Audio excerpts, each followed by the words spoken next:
आज मैं फिर से आपके साथ नए वीडियो के साथ और यहाँ पे हम यूपी बोर्ड 10वीं का गणित का सिलेबस कर रहे हैं दोस्तों। तो नया जो आपका सिलेबस है जिसमें 30% कम कर दिया गया है उसके अनुसार हम अपना सिलेबस कर रहे थे। तो अभी तक बीजगणित पढ़ रहे थे, आज से हम ज्यामिति पढ़ेंगे दोस्तों। ज्यामिति दोस्तों टोटल मिला के आप मान ले तो 12 नंबर का, 12 नंबर का आपका ज्यामिति आने वाला है। तो काफ़ी इंपॉर्टेंट सेक्शन बनता है आपके लिए। तो ज्यामिति में आज हम त्रिभुज देखते हैं, त्रिभुज के कुछ इंपॉर्टेंट कंसेप्ट देखेंगे और उससे रिलेटेड क्वेश्चन भी देखेंगे। पहले भी ये क्वेश्चंस पेपर में आ चुके हैं दोस्तों। जो त्रिभुज में है कुछ चुनिंदा क्वेश्चन ही बनते हैं एग्जाम में, जो पहले भी आ रखे हैं और बार बार यही क्वेश्चन आते हैं। तो चलिए आज हम देखते हैं अपने क्वेश्चन को। हमारे पास पहला क्वेश्चन क्या दे रखा है कि एक त्रिभुज है ABC, उसमें एक लाइन है DE जो समांतर है किसके, DE समांतर है BC की। ये दोस्तों समांतर का चिन्ह होता है दोस्तों, DE समांतर है BC के और DE लाइन जो है AB और AC को कट कर रही है दो जगहों पे, एक तो D पे और एक E पे। ठीक है, अब करना क्या है इसमें दोस्तों, DE पैरेलल BC मतलब DE समांतर BC। इसमें हमें प्रूव करना है दोस्तों कि AD बाई AB, ये जो AD है बाई AB का मान किसके बराबर है, AE बाई पूरे AC के मान के बराबर है। तो आइए दोस्तों हम इसको प्रूव करते हैं। अब सबसे पहले प्रूव करने के लिए हमें पता होगा कि ये समांतर लाइन की थ्योरी क्या होती है दोस्तों। समांतर लाइन में क्या होता है, अगर ये दो लाइन DE और BC समांतर है दोस्तों, तो जो DE है क्या करता है, AD और DB को उसी अनुपात में बांटता है जिस अनुपात में AE और EC को बांटता है। मतलब कहने का मतलब क्या, जब DE और BC समांतर है तो हम किस प्रकार लिख सकते हैं दोस्तों, जब DE पैरेलल BC है मतलब DE BC के समांतर है तो ये जो AD होगा, AD बाई ये जो DB होगा, DB वो किसके बराबर होता है दोस्तों, AE बाई ये EC।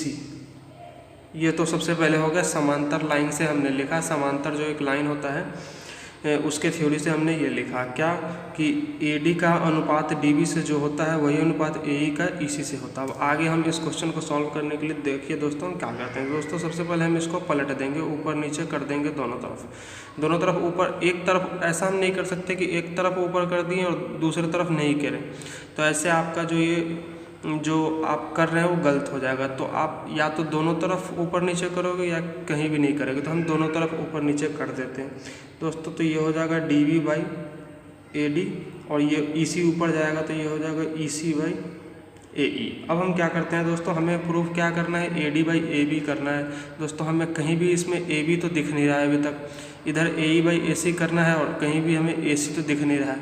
तो हम देखते हैं क्या कर सकते हैं, हम दोनों तरफ एक जोड़ देते हैं, ऐड टू 1 बोथ साइड। दोनों साइड अभी मैं बताऊंगा ये हम कर क्यों रहे हैं, दोनों साइड हमने एक ऐड क्यों कर दिया, ये आपको धीरे धीरे समझ में आएगा। पहले मैं आपको पूरा क्वेश्चन समझा देता हूँ तब आप ये अपने आप समझ जाएंगे। अब दोनों तरफ हम दोस्तों एक एक जोड़ देते हैं, तो ये हो गया DB बाई AD प्लस 1, इधर है EC बाई AE प्लस 1। अब दोस्तों हम LCM ले लेंगे तो AD का ये नीचे 1 AD और 1 का LCM हो जाएगा दोस्तों AD, ये नीचे AE और 1 का LCM हो जाएगा दोस्तों AE। अब ये AD से AD कट जाएगा तो दोस्तों हो जाएगा DB और यहाँ ऊपर आ जाएगा AD। ये AE से AE तो दोस्तों हो जाएगा EC और ऊपर हो जाएगा AE। अब दोस्तों आप ध्यान से देखेंगे अपने फिगर को, DB ये है आपका DB, ये DB प्लस AD, DB आपने देख लिया, DB प्लस और AD है दोस्तों आपका ये। जब DB और AD को हमने जोड़ दिया तो क्या बन गया, पूरा AB बन गया। तो हम इसको क्या लिख देंगे, DB जोड़ AD को क्या लिख देंगे दोस्तों, AB लिख देंगे और नीचे AB को AD को AD ही छोड़ देंगे। अब दोस्तों हम क्या देखते हैं, EC जोड़ AE, EC हमारा ये हो गया और AE हमारा ये हो गया। EC जब AE को हमने जोड़ा तो क्या बन गया दोस्तों, हमारा पूरा AC बन गया। तो EC जोड़ AE क्या बन गया दोस्तों, EC जोड़ AE आपका क्या बन गया दोस्तों, ये बन गया AC और नीचे आपका है AE। ठीक है दोस्तों, अब आप ध्यान से देखेंगे तो हमें प्रूव क्या करना है, हमें प्रूव करना है AD बाई AB, लेकिन हमने जो निकाला है वो AB बाई AD है।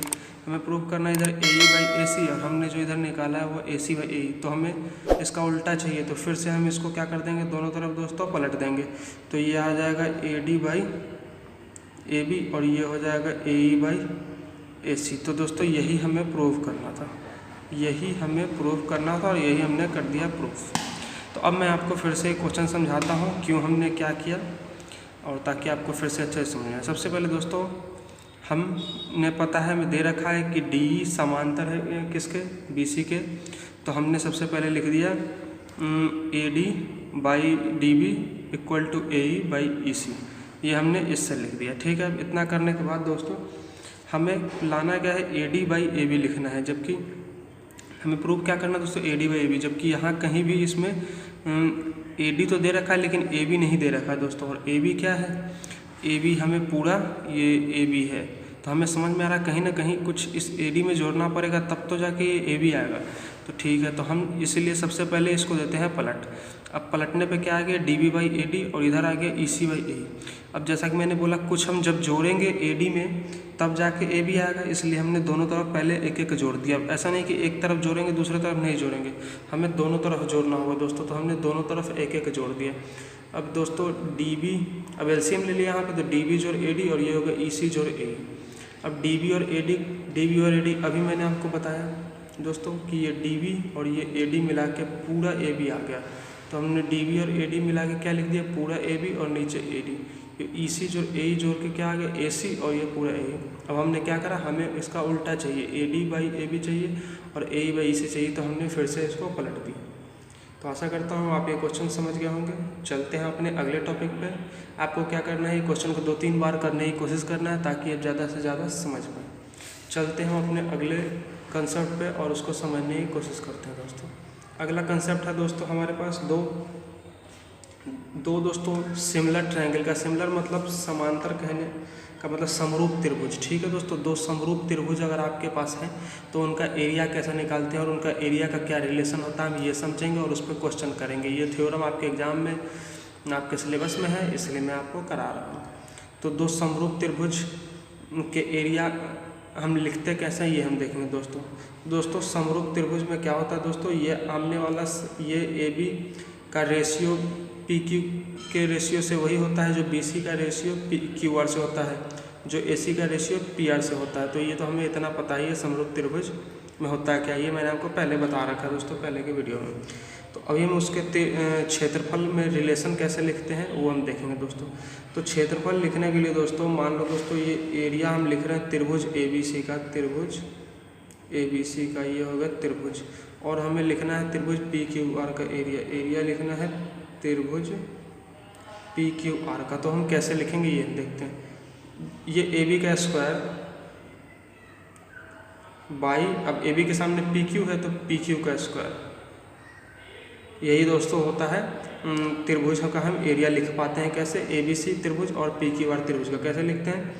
जो ये साइड है ए बी का स्क्वायर बाई पी क्यू का स्क्वायर, यही होता है A B C by P Q का स्क्वायर। अब हमने इस और इस साइड को लिया है तो हम इस और इस साइड को भी ले सकते हैं कैसे, तो इक्वल टू या तो बी सी का स्क्वायर बाई क्यू आर का स्क्वायर, ये क्यू आर है तो ये होगा क्यू आर का स्क्वायर। उसी तरह हम इन साइड का भी अनुपात ले सकते हैं और उसका स्क्वायर कर सकते हैं, तो ए सी का स्क्वायर और ये दोस्तों क्या है पी आर, तो पी आर का स्क्वायर। तो ये हो गया आपके पास दोस्तों, ये आप इसे फॉर्मूला समझ लो चाहे आप कंसेप्ट समझ लो कैसे हमें सॉल्व करना है अगर दो समरूप त्रिभुज के एरिया का रिलेशन पूछे या क्वेश्चन सॉल्व करने के लिए बोले। तो दोस्तों हम ये क्या करते हैं, समरूप त्रिभुज का एरिया कैसे लिखते हैं, जैसे त्रिभुज ए बी सी का area by P Q R का एरिया लिखेंगे, बराबर करेंगे किसके, ये दोस्तों मान ले साइड ए बी और पी क्यू का हम रेशियो लेना है, तो ए बी लिखेंगे और पी क्यू लिखेंगे और दोनों आकर कर देंगे स्क्वायर। या फिर जब हम इन दोनों साइड को लेंगे तो B C by Q R का स्क्वायर, या हम इस दोनों साइड को लेंगे ए सी और पी आर, तो ए सी और पी आर का स्क्वायर। ठीक है दोस्तों, तो इसी पे बेस्ड जो आपके बुक में क्वेश्चन दे रखा है एनसीईआरटी में हम उसको सॉल्व करेंगे। और हम इस जैसे ये क्वेश्चन हमारे पास दे रखा है इस क्वेश्चन को हम सॉल्व करते हैं, और ये क्वेश्चन जब हम सॉल्व कर पाएंगे तब हम समझ पाएंगे कि जो अभी हमने पीछे कंसेप्ट सीखा है वो हम समझ पाए हैं कि नहीं और क्वेश्चन सॉल्व कर पाते हैं कि नहीं। ठीक है दोस्तों, तो इस क्वेश्चन को हम सॉल्व करेंगे और इम्प्लीमेंट करेंगे अपने पिछले थ्योरम को। तो दोस्तों क्वेश्चन क्या दे रखा है, पहले क्वेश्चन समझे। हमारे पास एक त्रिभुज दे रखा है ए बी सी, उसमें एक लाइन दे रखी है एक्स वाई जो ए बी और बी सी को एक्स वाई पे काट रही है। हमें इसमें AX/AB का मान निकालना है। अब दोस्तों कुछ दे रखा है इसमें, जो मैंने क्वेश्चन में लिखा नहीं, आपको बताता हूँ। दे रखा है कि जो XY लाइन है पूरे ABC त्रिभुज को 2 इक्वल पार्ट में, मतलब 2 इक्वल एरिया में डिवाइड करता है। ठीक है दोस्तों, हमें AX/AB का मान निकालना है यहाँ पे। अब हम अपने क्वेश्चन को सॉल्व करते हैं। क्या दे रखा है दोस्तों? हमें दे रखा है दोस्तों कि जो XY लाइन है ये पूरे त्रिभुज को 2 बराबर एरिया में, 2 बराबर क्षेत्रफल में डिवाइड करता है। कहने का ये मतलब होगा दोस्तों कि जो ABC त्रिभुज, ये त्रिभुज ABC त्रिभुज का एरिया है बटा, अगर हम इस छोटे वाले त्रिभुज XBY का करते हैं तो पूरे का एरिया अगर 2 है दोस्तों, तो XBY का क्या होगा? 1। क्यों? क्योंकि मान लो दोस्तों ये भी 1 है तो ये भी 1 होगा। क्यों? क्योंकि अभी मैंने बोला कि XY जो है, जो पूरे त्रिभुज के 2 इक्वल एरिया में डिवाइड करता है, मतलब 2 इक्वल क्षेत्रफल में डिवाइड करता है। तो अगर XBY का 1 है तो पूरे ABY का कितना होगा? 1 और 1 2 हो गया। इसलिए हमने ABX का एरिया बाई XBY का एरिया कितना लिख दिया? 2/1 लिख दिया दोस्तों। ठीक है दोस्तों, अब सबसे पहले इसमें समझने वाला चीज़ है कि दोस्तों XBY त्रिभुज और ABC त्रिभुज क्या है दोस्तों? एक समरूप त्रिभुज है। कैसे दोस्तों? ये लाइन दोस्तों, ये XY लाइन दोस्तों AB के क्या है? समांतर है। जब समांतर है तो ये X किसके बराबर हो जाएगा? A के बराबर हो जाएगा दोस्तों। ये Y किसके बराबर हो जाएगा दोस्तों? C के बराबर हो जाएगा। और ये दोस्तों B जो लाइन है और जो एंगल जो B है वो ABC में भी कॉमन है और XBY में भी है। तो ये दोस्तों एंगल से क्या हो जाएगा दोस्तों? ये हो जाएगा समरूप। कौन सा त्रिभुज? एक तो ABC और दूसरा XBY, दोनों हो जाएगा समरूप हो जाएगा। अब दोस्तों जब हमने ऐसे कर दिया, अब हम यहाँ पे देखते हैं ABC का एरिया बाई XBY का एरिया हमने क्या लिखा है? 2/1 लिखा है।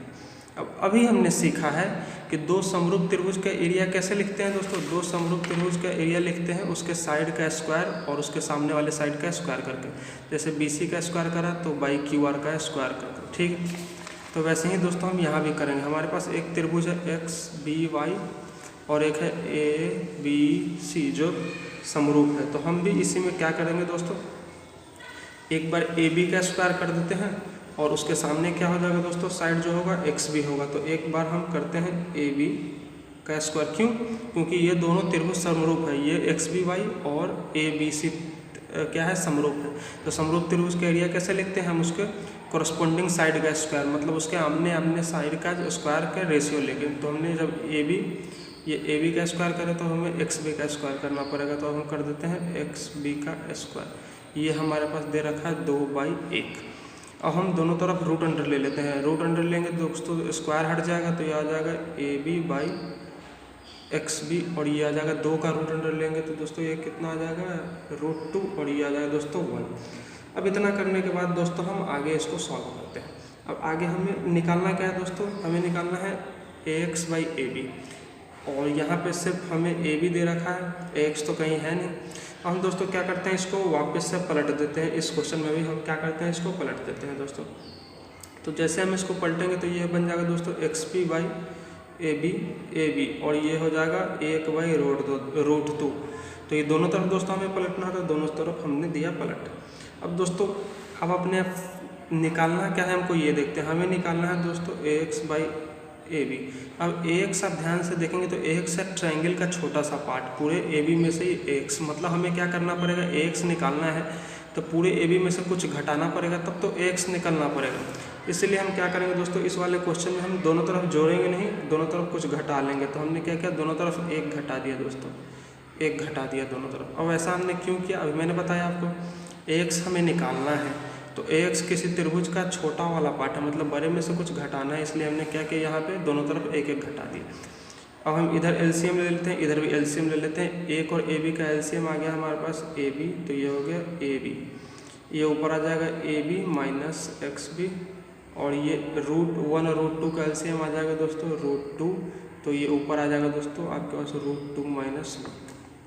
अब आप ध्यान से देखें दोस्तों, AB माइनस XB। AB हमारे पास ये क्या है दोस्तों? पूरा है AB और इसमें से XB आपको निकालना है, ये XB। तो आपको क्या बच जाएगा? ये AX बच गया। क्या किया? AB में से ये XB घटा दिया तो बच गया AX। तो आपके पास क्या बच गया दोस्तों, ए बी में से एक्स भी आपने घटा दिया तो क्या बच गया दोस्तों, ये आपके पास बच गया एक्स बाई, नीचे आप ए बी को ए बी ही छोड़ दो। और ये आपके पास क्या दे रखा है दोस्तों, ये आपके पास दे रखा है √2 - 1/√2। अब दोस्तों आपको निकालना क्या था दोस्तों, यही तो आपको निकालना था, ए एक्स बाई ए बी निकालना था। ए एक्स बाई ए बी आपके पास क्या आ गया, √2 - 1/√2, √2 - 1/√2। तो आशा करता हूँ ये क्वेश्चन भी आप समझ गए होंगे दोस्तों। मैं आपको फिर से ये क्वेश्चन समझा देता हूँ ताकि आपको समझने में कोई दिक्कत ना हो। हमारे पास एक त्रिभुज दे रखा था दोस्तों ए बी सी, इसमें एक लाइन दे रखी थी एक्स वाई, जो त्रिभुज ए बी को लाइन ए जो साइड ए बी है, भुजा ए बी को एक्स और भुजा बी सी को वाई पे काट रही थी। और कह रहा था कि जो एक्स वाई जो लाइन है दोस्तों पूरे त्रिभुज को 2 बराबर एरिया में डिवाइड करता है, मतलब 2 बराबर एरिया में बांटता है। अब सबसे पहले हमने ये जाना कि एक्स वाई और ए सी जब समांतर है तो जो एक्स का मान होगा एंगल एक्स का, वही एंगल ए का मान होगा, जो एंगल वाई का मान होगा वही एंगल सी का मान होगा। और बी तो एक्स बी वाई में भी होगा और ए बी सी में भी होगा। इसका मतलब क्या, ए से त्रिभुज एक्स बी वाई और त्रिभुज ए बी सी क्या हो गया दोस्तों, समांतर हो गया। कौन सा त्रिभुज, एक्स बी वाई और ए बी सी, ये दोस्तों क्या हो गए, दोनों समरूप हो गए, दोनों समरूप त्रिभुज हो गए। अब समरूप त्रिभुज का एरिया हम कैसे लिखते हैं, ये मान लिया पूरा हमने ले लिया ए बी, तो हमने पूरा ए बी और उसका करते हैं स्क्वायर। फिर दूसरे वाले त्रिभुज मतलब जो समांतर त्रिभुज समरूप त्रिभुज है उसका सामने का साइड लेते हैं। जब हमने ए बी लिया तो हमें एक्स भी लेना पड़ेगा। मान लो दोस्तों हम बी सी लेते हैं, तो जब हम बी सी लेते हैं फिर हमें बी वाई लेना पड़ता है नीचे में। अभी हमने ए बी लिया तो हमें नीचे में एक्स भी लेना पड़ेगा, तो हमने ए बी का स्क्वायर किया बाई एक्स बी का स्क्वायर, और ये क्या आ गया। अब दोस्तों ए बी सी ये पूरे एरिया कितना मान लिया दोस्तों, हमने 2 मान लिया। क्यों, क्योंकि ये 1 है एरिया, ये 1 है, तो पूरा क्या हो गया 2। तो हो गया ए बी सी का एरिया 2 और एक्स बी वाई का वैसे ही हो गया 1। अब हमने क्या करा, ये तो अभी बताया कि ए बी का स्क्वायर बाई एक्स बी का स्क्वायर 2/1। अब हमने दोनों तरफ दोस्तों रूट ले लिया, रूट लेने से स्क्वायर स्क्वायर हट जाएगा तो ये हो जाएगा A B by X B, और 2 का अंडर रूट लेने से आ जाएगा √2/1। अब हमें क्या करना है दोस्तों, ध्यान से देखेंगे, हमें क्या निकालना है, ए एक्स बाई ए बी निकालना है। ए बी तो हमें दिख रहा है दोस्तों, लेकिन ए बी हमें दिख रहा है, ए एक्स नहीं दिख रहा है, जो कि हमको ए एक्स चाहिए हमें जो निकालना है उसमें, और एक्स भी दे रखा है तो एक्स भी चाहिए नहीं, हमें चाहिए ए एक्स। मतलब कुछ घटाना पड़ेगा तब तो आएगा हमारे पास ए एक्स। क्यों, क्योंकि ए एक्स इस पूरे ए बी में छोटा सा पार्ट है ए एक्स, मतलब पूरे ए बी में से कुछ हम घटाएंगे तो जब जाके हमारे पास ए एक्स आएगा। तो हमने क्या किया, इसीलिए दोनों तरफ एक में से माइनस कर दिया इस टर्म को, तो एक इधर माइनस इधर कर दिया और एक में से √2 को इधर माइनस कर दिया, दोनों तरफ हमने कर दिया दोस्तों। ठीक है दोस्तों, अब आगे हम इसे सॉल्व करते हैं। आगे सबसे पहले हमने फिर यहाँ पर हमने क्या करा था दोस्तों, √2 जो था A B by X B था और √2 था तो हमने पलट दिया था, तो X B by A B आ गया था और ये 1/√2 आया था। फिर हमने एक एक दोनों तरफ घटाया था। अब ए बी और एक्स बी, ए बी और 1 का एलसीएम लिया तो ए बी आ गया था, तो A B minus X B और इधर आ गया √2 - 1/√2। अब आप ध्यान से देखेंगे दोस्तों, ये A B minus X B है क्या हमारे पास, ए बी हमारे पास ये पूरा दे रखा है और एक्स बी इतना दे रखा है। जब हम पूरे में से छोटे वाले एक्स बी को घटाएंगे तो हमारे पास छोटा वाला ए एक्स निकल जाएगा, तो हमने लिख दिया छोटा वाला ए एक्स, और नीचे हमारे पास ए बी जैसे का वैसे ही रह जाएगा, और ये √2 - 1/√2 आपको जैसे था, और यही आपको निकालना था एक्स बाई ए बी, जो कि हमने प्रूव कर दिया, निकाल दिया। इसको आप किताब में आपके और आगे भी जैसे सॉल्व कर रखा है, कैसे कर सकते हो दोस्तों, √2 से ऊपर नीचे मल्टीप्लाई कर दो, √2 से ऊपर नीचे मल्टीप्लाई कर दोगे तो क्या बन जाएगा, ऊपर ही मल्टीप्लाई कर दो, नीचे ही मल्टीप्लाई कर दो। जो काम हम करते हैं ना, दाएं बाएं भी करना पड़ता है, ऊपर नीचे करना, या तो आप दाएं बाएं करो या ऊपर नीचे, मतलब जो हमने अगर √2 से मल्टीप्लाई ऊपर करा तो √2 से नीचे भी करना पड़ेगा। तो ऊपर क्या बन जाएगा दोस्तों, ये √2 जो √2 से मल्टीप्लाई होगा तो 2 बन जाएगा, माइनस √2 1 से मल्टीप्लाई होगा तो √2 बन जाएगा, नीचे √2 × √2 कितना होता है 2।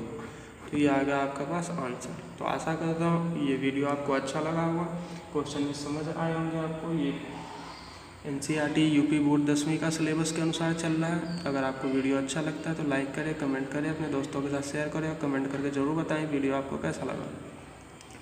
और कोई क्वेश्चन में आपको परेशानी आते हैं तो कमेंट बॉक्स में ज़रूर लिखें, और कोई सुझाव देना चाहते हैं तो वो भी आप बताएं। तो मिलते हैं अगली वीडियो में। और अभी ज्यामिति 12 नंबर का आपके एग्ज़ाम में आने वाला है, तो आगे भी हम इसको 2-3 क्लास कंटिन्यू करेंगे और जो भी क्वेश्चन इंपॉर्टेंट है, प्रीवियस ईयर है और जो और आने वाले हैं वो सारे क्वेश्चन हम यहाँ पे कवर करेंगे। तब तक के लिए